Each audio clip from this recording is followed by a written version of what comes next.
Les marchés financiers avec IG Markets, CFD Trading. Bonjour, c'est Gilles du site boursicoté.com. Voici l'analyse technique du CAC 40 pour la journée du mardi 28 juin 2011. Avec aujourd'hui une belle séance de hausse, puisque nous avons même ouvert sur un gap haussier, puisque nous avons ouvert à 3810,51. Je rappelle le plus haut d'hier, nous avions un plus haut à 3803,29. En marquant un plus bas à 3806,35, on laisse le gap ouvert pour 3 points, donc il y a un léger gap haussier qui s'est inscrit sur cette séance, puisque nous avons marqué un plus haut à 3867,90 pour terminer en clôture à 3851,89.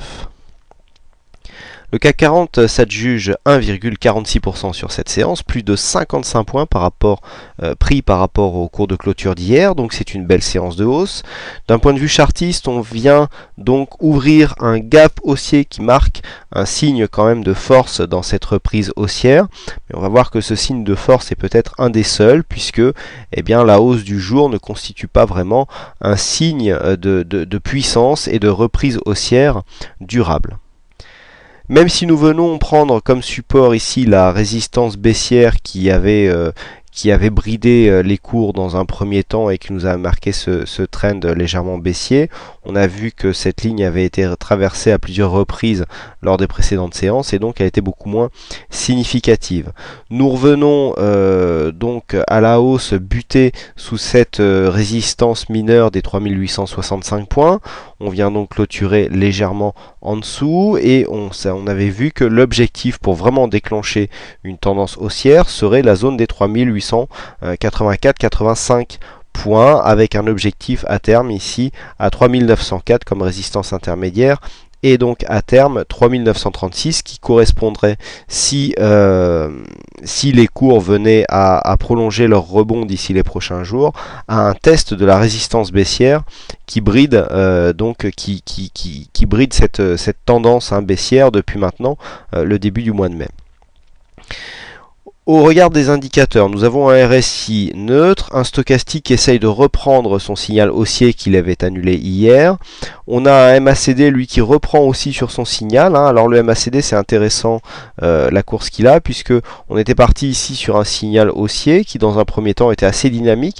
Et puis ici, invalidation sur ces deux histogrammes. Et là, on repart avec un peu plus de dynamique, même si ce précédent histogramme n'est pas encore dépassé, mais on voit qu'on a un regain d'attention haussière sur ce mouvement. Donc ici le mouvement est quand même bien embarqué. Par contre au niveau des volumes, on a des volumes tout juste supérieurs à la moyenne, avec une volatilité qui elle aussi dépasse tout juste la moyenne. Donc pour l'instant voilà, on revient, c'est une zone technique. Alors en plus cette hausse correspond, on n'a pas eu vraiment de grosses stats qui auraient pu justifier une telle hausse.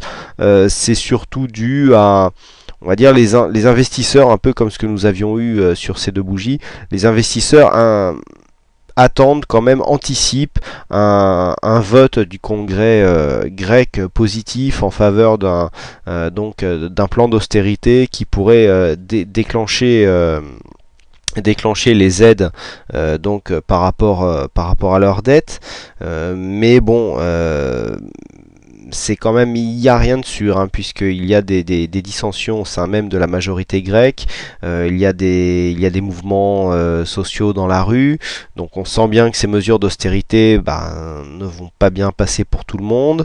Du coup le gouvernement est divisé et il y a des rumeurs comme quoi l'Europe préparerait un plan B pour la Grèce. Alors c'est sûr que la rumeur a été démentie, mais d'un autre côté je ne vois pas comment, alors que le gouvernement grec est en train de voter, l'Europe annonçait l'existence d'un plan B, car tout simplement, dans ce cas-là, le gouvernement grec ne voterait aucun plan d'austérité.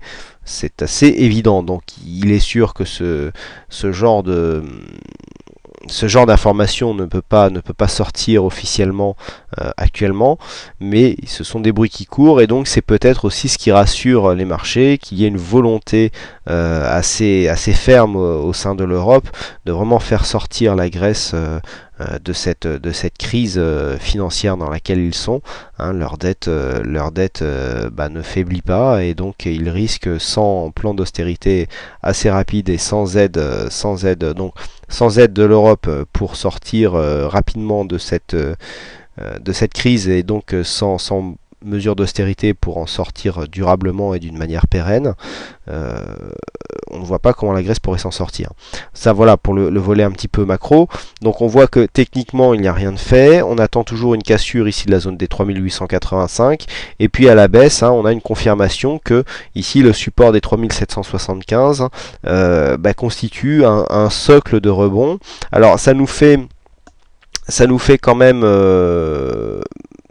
ça nous fait un peu réfléchir sur cette tendance court terme, puisque si on venait marquer un plus haut supérieur donc, et qu'on le cassait la zone des 3885, on aurait dans cette phase ici très court terme des plus bas qui remontent légèrement, avec des plus hauts qui pourraient remonter aussi. Donc ça inverserait quelque peu la tendance que nous sommes dans laquelle nous sommes, donc d'un point de vue moyen court terme, et ça serait assez intéressant de venir ici casser cette zone des 3885, car elle nous remettrait dans une tendance légèrement positive. Je dis bien légèrement, car on voit bien ici que la dynamique qu'il y a entre ces deux points bas, hein, savoir ici on avait des points bas aux alentours des 3745, ici on a des points bas qui se situent entre 3770 et 3775, donc on a 30 points d'écart entre ces deux points bas. C'est assez faible hein, comme dynamique, donc là on essaye de rebondir. Ça veut peut-être dire qu'on avait légèrement légèrement exagéré sur ce mouvement, là un mouvement de rattrapage, car quand on regarde finalement le mouvement de loin, on est presque en range, hein, si on se place ici entre 3750 et 3880, et donc il faudrait vraiment sortir à la hausse pour imprimer une tendance positive à l'indice. Bien sûr, une cassure des 3775 et par extension des 3745 remettrait les cours dans une tendance fortement négative. Voilà ce que l'on peut dire donc sur cette analyse technique. Et puis donc aujourd'hui c'est Joss 24400 qui comme de coutume gagne encore une fois le jeu du fixing. Hein. Joss est un abonné hein, au gain du fixing. Hein. C'est bon, là on ne peut plus parler de hasard, donc bravo à toi pour cette perspicacité. Voilà, il ne me reste plus qu'à vous souhaiter à toutes et à tous une bonne soirée, bonne chance dans vos trades, et je vous donne rendez-vous dès demain pour de prochaines analyses. Les marchés financiers avec IG Markets, CFD Trading.